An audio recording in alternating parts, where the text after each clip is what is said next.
मंत्रिपद जाऊन 4.5 महिने लोटले, मात्र तरीही धनंजय मुंडेंनी सातपुडा हा शासकीय बंगला सोडलेला नाही।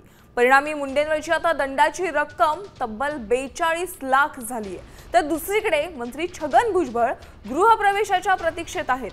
भुजबळांचा मंत्रिमंडळात समावेश झाल्यावर त्यांना सातपुडा देण्याचा शासकीय आदेश 23 मे रोजी काढण्यात आला। मात्र मुंडेंना बंगला रिकामा करण्यासाठी गेल्या 4.5 महिन्यात सरकारनं नोटीसही पाठवली नाहीये।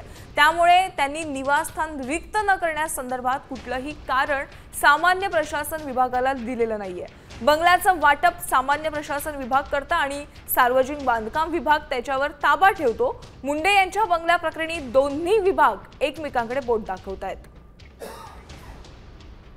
अर्थातच तुम्ही तिथे त्याचा अर्थ असा की तुम्ही तिथे राहायला जावं। आता राहायला जावं म्हटल्यानंतर जेव्हा मी पाहिलं तर जर एखादं घर खाली असेल तर आपण राहायला जाऊ, आणि तिथे जर कोणी राहत असेल तर आपण त्यांना कसं काय काढणार, आणि त्याच्यामध्ये ते आमचे सहकारी आहे। मी अजून त्यांना एक शब्दाने सुद्धा याबद्दल बोललेलो नाही। आता isakal.com आहे देशातील नंबर 1 ची मराठी न्यूज वेबसाईट। प्रत्येक अपडेटसाठी isakal.com ला नक्की भेट द्या।